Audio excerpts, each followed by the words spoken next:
Hello, everyone. I hope everyone is doing great. Great to see you all in this wonderful session. And I am your tutor, Trapti Agrawal. Uh, as we have already started the class 9 or grade 9 fundamental unit of life chapter. तो इसी chapter को continuation में आज भी हम discuss करने वाले हैं. तो ऑलरेडी हमने सेल के बारे में एक बेसिक आउटलाइन जान ली.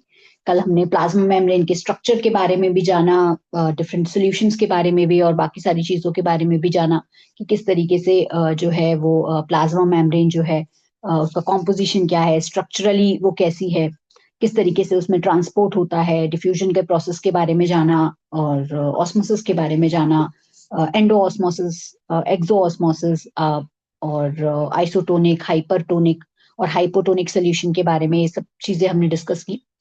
So it's time to sneak peek inside the cell. चलिए अब देखते हैं कि सेल के अंदर जो है वो किस तरीके से क्या क्या चीजें प्रेजेंट है, कौन सा इंपॉर्टेंट स्ट्रक्चर्स जो कि सेल को कंस्टिट्यूट करते हैं. तो अब हम सबसे पहले जो डिस्कस करने वाले हैं दैट इज कि सेलुलर मशीनरी की जब हम बात करते हैं तो सेलुलर मशीनरी के अंदर सबसे पहले जो मोस्ट इंपॉर्टेंट स्ट्रक्चर है वो है न्यूक्लियस. जैसे कि मैंने कल भी डिस्कस किया था, nucleus is the brain of the cell. और इसी के बेसिस पर दो तरीके के सेल्स हमें देखने को मिलते हैं, प्रोकैरियोटिक और यूकैरियोटिक सेल्स. तो ये मैं एक बेसिक इंडेक्स आपको बता रही हूँ कि आज हम क्या क्या करने वाले हैं. इसके अलावा साइटोप्लाज्म के बारे में हम डिस्कस करेंगे, सेल ऑर्गेनेल्स की, क्योंकि साइटोप्लाज्म के अंदर जो सेल का फ्लूइड होता है उसी के अंदर सेल ऑर्गेनेल्स प्रेजेंट होते हैं.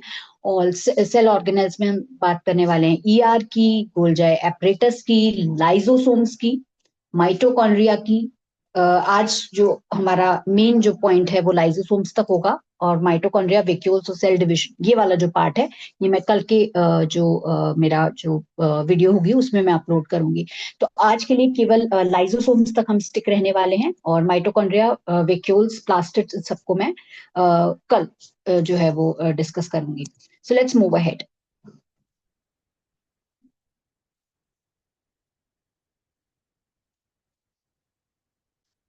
सबसे पहले जहां हम बात करते हैं न्यूक्लियस की, तो न्यूक्लियस क्या है, एक डबल मेम्ब्रेन बाउंड स्ट्रक्चर होता है. इसमें दो मेम्ब्रेन होती हैं, ठीक है. और जैसे कि आप देख सकते हैं कि it's a double membrane bound structure, जिसको हम न्यूक्लियर एनवेलप भी बोलते हैं या फिर आप इसको न्यूक्लियर मेम्ब्रेन भी कह सकते हैं, ठीक है. और जहां हम न्यूक्लियस की जब हम बात करते हैं तो इसके अंदर इस तरीके से जो है वो न्यूक्लियर पोर्स जो है वो प्रेजेंट रहते हैं. न्यूक्लियर पोर्स आप देख सकते हैं कि ये जो प्रेजेंट है these are all nuclear pores.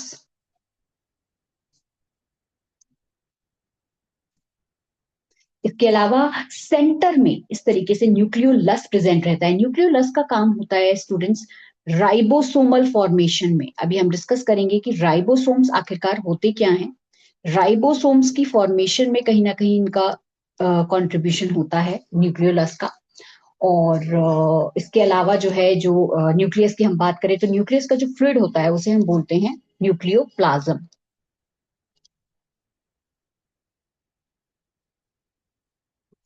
इसके अलावा ये जो न्यूक्लियर पोर्स होते हैं, न्यूक्लियर पोर्स का काम होता है कोई भी मटेरियल न्यूक्लियस के अंदर आ रहा है या न्यूक्लियस के बाहर जा रहा है, that is because of these nuclear pores, ठीक है. इसी तरीके से इसके अलावा जो है न्यूक्लियस में एक और इंपॉर्टेंट स्ट्रक्चर होता है जिसको हम बोलते हैं क्रोमैटिन. जैसे कि मैंने आपको बताया कि न्यूक्लियस एक ब्रेन ऑफ द सेल है. इसके अंदर हेरिडिटरी इंफॉर्मेशन यानी ऐसी इंफॉर्मेशन जो कि पेरेंट से ऑफस्प्रिंग में जा रही है, यानी पेरेंट से दूसरी जनरेशन में जा रही है, उसे हम बोलते हैं हेरिडिटरी इंफॉर्मेशन. तो रॉड शेप जो क्रोमोसोम्स होते हैं, कहीं ना कहीं जो क्रोमैटिन होता है, क्रोमैटिन कंडेंस फॉर्म में होता है, फिर ये ऑर्गेनाइज किसमें हो जाता है, क्रोमोसोम्स में. इस तरीके से जो रॉड की शेप का जो स्ट्रक्चर जो है हमें देखने को मिलता है, that is what, that is chromosomes. तो इस तरीके से हम क्रोमोसोम्स के बारे में भी अभी डिस्कशन करेंगे. तो that is about the nucleus की न्यूक्लियस के अंदर न्यूक्लियर मेम्ब्रेन होती है या फिर न्यूक्लियर एनवेलप होता है, न्यूक्लियर पोर्स होते हैं, न्यूक्लियोलस प्रेजेंट होता है जो कि राइबोसोम की फॉर्मेशन के लिए रिस्पॉन्सिबल होता है, न्यूक्लियोप्लाज्म प्रेजेंट होता है. और आप देख सकते हैं कि यहाँ पे जो न्यूक्लियस है, न्यूक्लियस से कनेक्टेड जो स्ट्रक्चर आपको दिखाई दे रहा है दैट इज ईआर. तो ईआर में जो है इस तरीके से ये जो लॉन्ग सेक लाइक स्ट्रक्चर जो आपको दिखाई दे रहा है दैट इज सिस्टर्नी। तो न्यूक्लियस इसी वजह से कहा जाता है कि न्यूक्लियस की जो आउटलाइनिंग बाउंड्री होती है उससे ईआर अटैच रहता है, एंडोप्लाज्मिक रेटिकुलम जो है वो इससे अटैच रहता है। अब हम आगे बढ़ते हैं और इसको स्निक पीक करते हैं न्यूक्लियस को। चलिए, तो जैसे कि मैंने आपको बताया था कल भी, तो मैं एक और निकनेम न्यूक्लियस को दूंगी, मास्टरमाइंड ऑफ सेल। सेल का जो मास्टरमाइंड होता है दैट इज न्यूक्लियस ओनली। और अब न्यूक्लियस के अंदर, और जैसे कि मैंने आपको बताया क्रोमैटिन के बारे में, आप क्रोमैटिन को हम थोड़ा सा डीप स्टडी करते हैं। तो बेसिकली क्रोमैटिन जो होते हैं वो एंटेंगल्ड, जैसे कि अगर आपने कभी देखा हो थ्रेड, थ्रेड यानी धागा, तो धागा जिस तरीके से एंटेंगल्ड रहता है, एक तरीके से उलझा हुआ रहता है, वैसा ही जो है वो वैसे ही क्रोमैटिन जो है वो रहता है। और जब सेल डिवाइड होने वाला होता है, जब सेल में डिवीजन होने वाला होता है, ऐसे केस में ये ऑर्गेनाइज किस में हो जाता है, क्रोमोसोम्स में ऑर्गेनाइज हो जाता है, क्योंकि क्रोमोसोम्स हमें विजिबल होते हैं, रॉड शेप स्ट्रक्चर होते हैं। तो इस वजह से जो आखिर मतलब जो बेसिक जो आप कह सकते हैं क्रोमोसोम्स जो है वो आया किससे है, वो क्रोमैटिन से ही आया है। तो जैसे कि पहले भी मैंने आपको बताया कि क्रोमोसोम्स में क्या होती है, हेरिडिटरी इंफॉर्मेशन होती है, इनहेरिटेंस। इनहेरिटेंस आप देख सकते हैं ना, जिसे हम कभी कभी देखते हैं, कभी कभी क्या हम जनरली देखते हैं कि कुछ आपके जो फीचर्स हैं वो आपकी मदर से बिलोंग करते हैं, कुछ आपके फीचर्स फादर से बिलोंग करते हैं। सो दैट इज बिकॉज क्योंकि वो जो कैरेक्टर्स जो आपको अपने पेरेंट्स से जो मिल रहे हैं, that is all because of inheritance. Inheritance की वजह से ही ऐसा हो रहा है। तो ये जो कैरेक्टर्स हैं जो पेरेंट्स से नेक्स्ट जनरेशन में जा रहे हैं, यानी जिसको हम हेरिडिटरी इन्फॉर्मेशन भी बोलते हैं, वो क्रोमोसोम्स में प्रेजेंट होती है। अब इसके अलावा जब क्रोमोसोम्स की हम बात करें, तो क्रोमोसोम्स जो है उसमें डीएनए होता है, डीएनए यानी डीऑक्सीराइबोन्यूक्लिक एसिड, और प्रोटीन्स होते हैं। तो प्रोटीन्स जो है वो उसको बांध के रखने का काम करते हैं, एक तरीके से प्रोटीन्स उसको आप कह सकते हैं उसको एकोमोडेट करने का काम करते हैं, या फिर आप कह सकते हैं उसको डीएनए बाइंडिंग के लिए जो रिस्पॉन्सिबल होते हैं, डीएनए की जो बाइंडिंग होती है उसके लिए जो रिस्पॉन्सिबल होते हैं, उन प्रोटीन्स को बोला जाता है हिस्टोन्स, डीएनए बाइंडिंग प्रोटीन्स।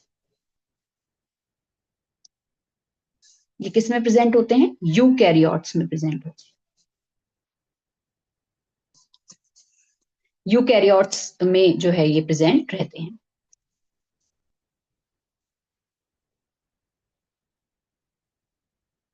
इसके अलावा जब हम जीन्स की बात करें, तो ये फंक्शनल सेगमेंट्स होते हैं डीएनए के, जिनमें जेनेटिक इंफॉर्मेशन जो है वो प्रेजेंट रहती है। So that is about the nucleus, the mastermind of the cell. Let's move ahead and learn more about it.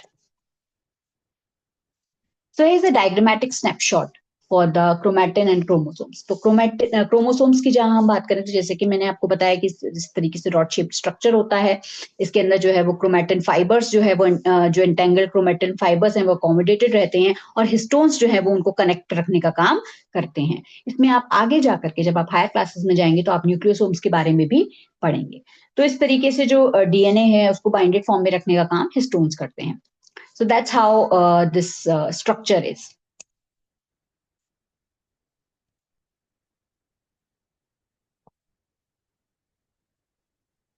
अब हम बात कर लेते हैं स्टूडेंट्स प्रोकैरियोटिक और यूकैरियोटिक सेल्स की। जहां हम प्रोकैरियोटिक की बात करते हैं, प्रो मीन्स प्रिमिटिव यानी पुराना, कैरियन मीन्स न्यूक्लियस। कहीं भी वर्ड आ जा रहा है कैरियो या karyon, that is related to nucleus. तो अब इसकी साइज की बात करें, तो इसका साइज होता है 1 to 10 माइक्रोमीटर, जबकि जो यूकैरियोटिक सेल्स होते हैं वो थोड़े बड़े साइज के होते हैं, 5 to 100 माइक्रोमीटर के होते हैं। न्यूक्लियर रीजन की जहां हम बात करें, तो वो होता है अनडिफाइंड न्यूक्लियर रीजन, जिसमें न्यूक्लिक एसिड्स जो है, केवल न्यूक्लिक एसिड्स जो है वो उसमें प्रेजेंट रहते हैं, और इसको हम बोलते हैं न्यूक्लियोइड।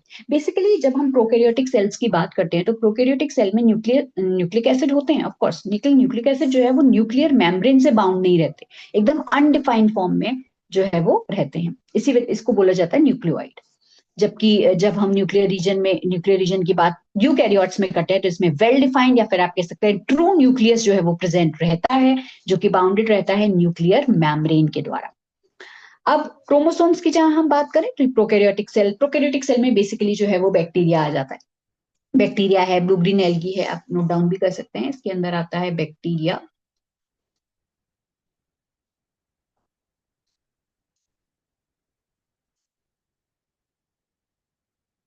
बीजीए या फिर ब्लू ग्रीन एल्गी। जबकि यूकैरियोटिक सेल्स में आते हैं आपके प्लांट्स, एनिमल्स, ठीक है। अच्छा, प्रोकैरियोटिक सेल की जहां हम बात करें तो इसमें मेम्ब्रेन बाउंड ऑर्गेनेल्स जो है वो एब्सेंट होते हैं। मेम्ब्रेन बाउंड ऑर्गेनेल्स जो है, जैसे कि हम डिस्कस भी करेंगे, जिसमें एक प्रॉपर मेम्ब्रेन होती है, वो उस टाइप के वो ऑर्गेनेल्स प्रेजेंट नहीं होते।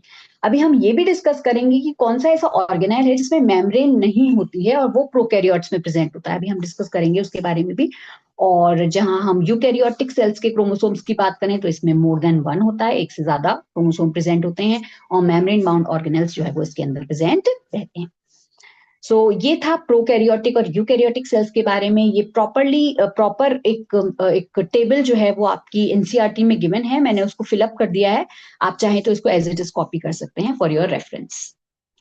Let's move forward and learn more about the cell organelles now. तो अब हम सेल ऑर्गेनेल्स की जब हम बात करें तो सबसे पहले हम बात करते हैं एंडोप्लाज्मिक रेटिकुलम की, जिसको हम ईआर भी कहते हैं। तो जब हम ईआर की बात करें तो ईआर एक लार्ज नेटवर्क है, बड़ा नेटवर्क जो है वो इसमें प्रेजेंट रहता है, और इसमें मेम्ब्रेन बाउंड ट्यूब्स जो है वो प्रेजेंट रहती है। आप देख सकते हैं कि इस तरीके से ट्यूब लाइक स्ट्रक्चर की फॉर्म में प्रेजेंट है, और इन ट्यूब लाइक स्ट्रक्चर को बोला जाता है सिस्टर्नी,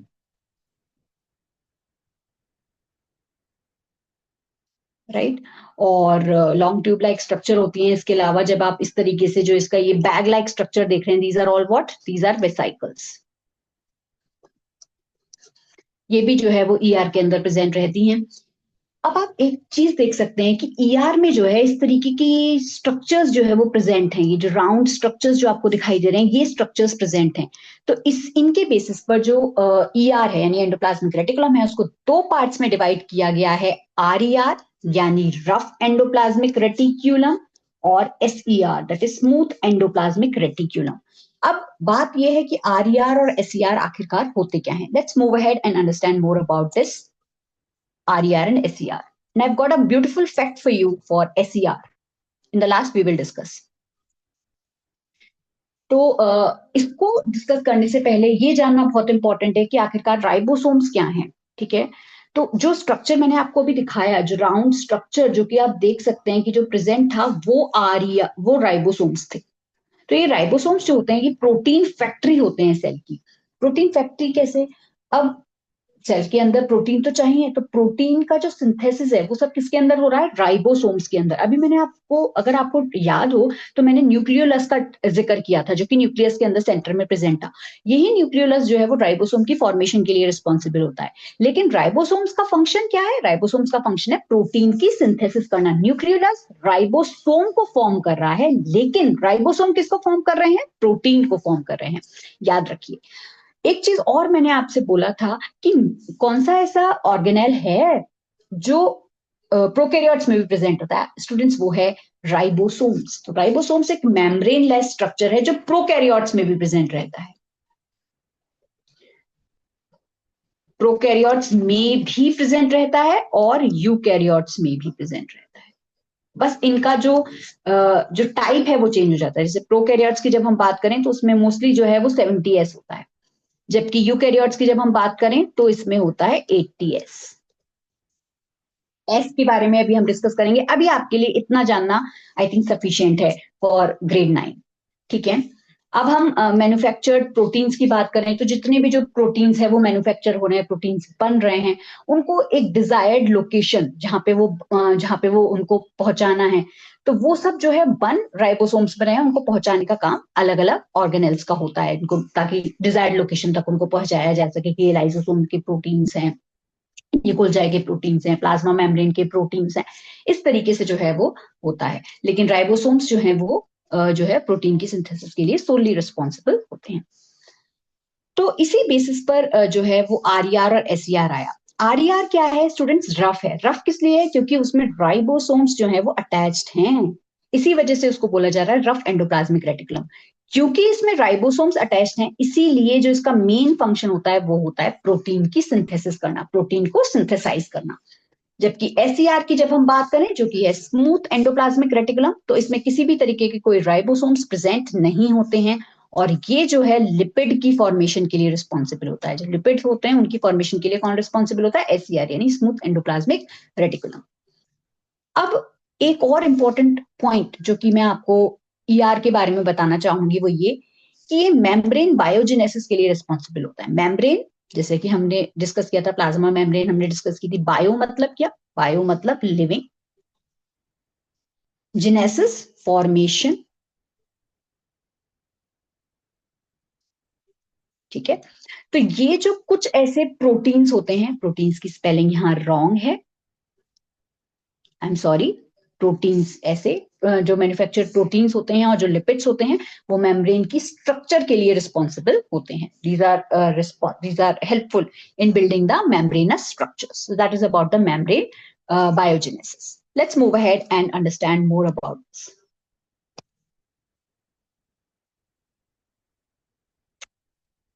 तो अब हम बात करते हैं सेकंड जो ऑर्गेनेल है, दैट इज गोल्गी एपरेटस। तो सेल जो है वो, सेल के पास सब है, पोस्ट ऑफिस भी है, सेल के पास पावर हाउस भी है, सेल के पास किचन भी है, everything is there in that small unit of life.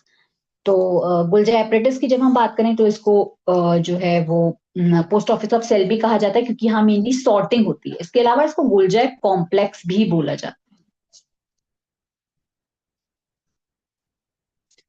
इसके अलावा स्टूडेंट्स, जब हम प्लांट्स की बात करते हैं तो इसको डिक्टियोसोम्स भी बोला जाता है,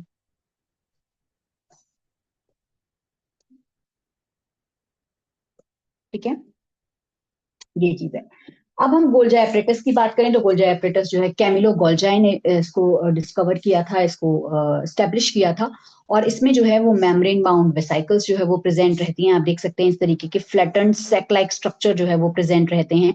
और जो है इनको बोला जाता है वेसिकल्स, राइट। और ये एक दूसरे के पैरेलल होती हैं। आप देख सकते हो कि ये जो फ्लैटेंड जो सेक स्ट्रक्चर है उसको बोला जाता है सिस्टर्नी, और इससे जो अटैच्ड राउंड स्ट्रक्चर्स हैं इनको बोला जाता है वेसिकल। तो बेसिकली सिस फेस क्या होता है? सिस फेस होता है स्टूडेंट्स इनकमिंग फेज। क्योंकि इनकमिंग कैसे? इनकमिंग फेज, इनकमिंग फेज ऐसे कि देखिए, जब जो भी प्रोटीन्स हैं जो बन के आ रहे हैं आरईआर से, एंडोप्लाज्मिक रेटिकुलम से, अब उनको आना किस में है? आना गोल्जाई में है। तो सिस फेज क्या करता है भाई? कहता है लाओ भाई प्रोटीन्स को लाओ, ताकि हम उनको, जैसे कि पोस्ट ऑफिस में जब आप जाते हैं तो पोस्ट ऑफिस में जो आपकी चिट्ठियां हैं वो जाती हैं, लेकिन उनको सॉर्ट आउट करना भी तो इंपॉर्टेंट होता है कि भाई दिल्ली की ये हैं, मुंबई की हैं, ये पर्टिकुलर एड्रेसेस, दिल्ली में भी कई सारे एड्रेसेस होते हैं, सपोज कहाँ पे आपको चिट्ठी देनी है। तो that is very very important. तो इसलिए जो है ये जो सिस फेज है इसका काम होता है इनकमिंग का। इनकमिंग के बाद फिर ये ट्रांसफेज आता है। ट्रांसफेज किसके लिए होता है? आउट गोइंग के लिए। जी। तो ये जो मटेरियल्स जो भी सिंथेसाइज हो रहे हैं उनकी पैकेजिंग होती है, उनको डिस्पैच किया जाता है अलग अलग टारगेट्स पे। जो भी उनके अलग अलग टारगेट्स हैं, रिस्पेक्टिव टारगेट्स हैं, वहां तक उनको डिस्पैच किया जाता है। जैसे कि कहीं जो भी जहां के भी प्रोटीन्स हैं उनमें अलग अलग टैग्स लगाए जाते हैं। जैसे कि मतलब just you will learn the higher classes, आगे आप पढ़ेंगे। जैसे लाइसोसोम का प्रोटीन है तो उसमें एक अलग टैग लगेगा, ईआर का प्रोटीन है तो उसमें एक अलग पेप्टाइड या अलग सीक्वेंस जो है वो लगेगी, क्लोरोप्लास्ट का है तो उसमें अलग लगेगी, माइटोकॉन्ड्रिया का है तो उसमें अलग जो है वो जो भी उसके टारगेट्स हैं वहां तक इस तरीके से जो टैगिंग है वो होगी। Let's move ahead students and understand more about the functions of light Golgi complex. तो गोल्गी कॉम्प्लेक्स के फंक्शंस की हम बात करें, जैसे कि मैंने आपको डिस्कस किया कि इसमें स्टोरेज होती है, जो भी प्रोटीन्स हैं वो स्टोर हो रहे हैं, उनका मॉडिफिकेशन हो रहा है। मॉडिफिकेशन इस तरीके से ताकि उनको उनको उनकी टैगिंग की जा सके, right, so that they can be tagged, right, और टैग्ड एंड सॉर्टेड, ताकि हम उनको टैग करके सॉर्टेड कर सकें, सॉर्ट कर सकें। And packaging of products in vesicles, और जो उनकी जो पैकेजिंग है वो वेसिकल्स में कर सकें। फिर उसके बाद हम बात करते हैं गोल्गी वो कॉम्प्लेक्स शुगर्स की। जो भी कॉम्प्लेक्स शुगर्स हैं वो सिंपल शुगर से जो है वो बन रहे हैं गोल्गी कॉम्प्लेक्स में, और ये इन्वॉल्व किस में होता है? लाइजोसोम्स की फॉर्मेशन। जो लाइजोसोम्स होते हैं उनके फॉर्मेशन के लिए कौन रिस्पॉन्सिबल होता है? Golgi complex. So that was about this Golgi complex. Let's move ahead and understand more about the lysosomes. तो लाइसोसोम्स की जहां हम बात करें तो लाइसोसोम्स भी एक बहुत ब्यूटीफुल ऑर्गेनेल है जो कि सेल में होता है। अब देखिए, हम जब भी हम अपने मतलब नॉर्मली बात करें तो सेल में भी भाई वेस्ट होता है, कोई भी वॉर्न आउट ऑर्गेनेल है, या वॉर्न आउट से मतलब है जो खराब ऑर्गेनेल है। या फिर जो भी वेस्ट है वो सब इकट्ठा हो रहा है, तो उसका डिस्पोज होना बहुत इंपॉर्टेंट है, उसको सेल से बाहर निकलना बहुत इंपॉर्टेंट है, जो भी वेस्ट है, राइट। तो इस तरीके का जो वेस्ट डिस्पोजल सिस्टम होता है वो लाइसोसोम्स में प्रेजेंट होता है। तो लाइसोसोम्स का मेन काम जो है वो इसके केस में क्या है, जो भी फॉरेन मटेरियल है, जो भी बाहर का मटेरियल आ रहा है, तो उसको या फिर जो सेल्स जो है जो खराब हो गए हैं उन सबको डाइजेस्ट करने का काम जो है वो लाइसोसोम्स करते हैं। अब बात आती है कि भाई ये लाइसोसोम्स ऐसा फंक्शन करते कैसे, कैसे इनमें ये चीज पॉसिबल है। तो उसके लिए स्टूडेंट्स मैं आपको बताऊंगी, उसके लिए लाइसोसोम्स जैसे कि सिंगल मेम्ब्रेन बाउंड ऑर्गेनेल होता है, गुल्जाई कॉम्प्लेक्स से डिराइव होता है, जो कि हमने डिस्कस किया। इनमें डाइजेस्टिव एंजाइम्स प्रेजेंट होते हैं। ऐसे एंजाइम्स प्रेजेंट होते हैं जो कि क्या होते हैं, पीएच 5 पे काम करते हैं, एसिडिक पीएच पे जो है वो वर्क करते हैं। कैसी पीएच पे वर्क करते हैं स्टूडेंट्स, एसिडिक पीएच पे, ठीक है। और इन एंजाइम्स को बोला जाता है हाइड्रोलाइटिक एंजाइम्स, हाइड्रोलाइटिक एंजाइम्स, ठीक है। और अब हम बात करते हैं लाइसोसोम्स की। जब हम बात करें तो इनमें जब भी कोई डैमेज होता है, जब मान लीजिए सेल में कोई डैमेज हो गया है, तो लाइसोसोम्स क्या होते हैं स्टूडेंट्स, ये बर्स्ट हो जाते हैं। ये जो है बर्स्ट हो जाते हैं, मतलब पूरी तरीके से टूट जाते हैं। और इनमें जो जो एंजाइम्स होते हैं वो अपने ही सेल को डाइजेस्ट कर लेते हैं। मतलब अगर कोई डैमेज देखते हैं, कोई खतरा देखते हैं, तो अपने ही सेल को डाइजेस्ट कर देते हैं। इसी वजह से स्टूडेंट्स इसको बोला जाता है ऑटोफैगी। ऑटो मतलब क्या, सेल्फ, और फैगी मतलब एक तरीके से ये अपने ही सेल को क्या कर रहे हैं, एनगल्फ कर रहे हैं। कल हमने डिस्कस भी किया था, राइट। और इसी वजह से इनको एक और नेम दिया जाता है, suicidal bags of the cell. These are also known as the suicidal bags of the cell. इसके अलावा स्टूडेंट्स, क्योंकि ये वेस्ट डिस्पोजल का काम करते हैं, सुसाइडल बेग्स एंड लाइसोसोम्स को एक और नाम भी दिया जाता है। These are also called as the scavengers of cell, scavengers of cell.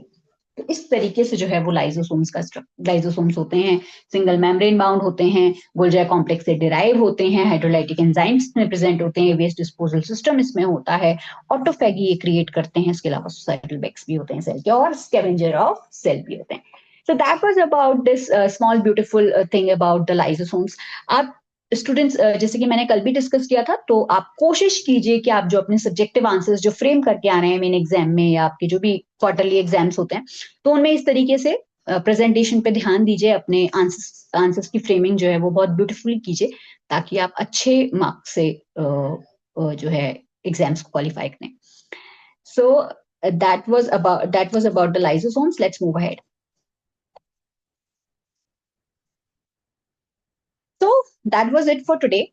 And I've got a beautiful fact. You all are known about it, maybe in the books it is written.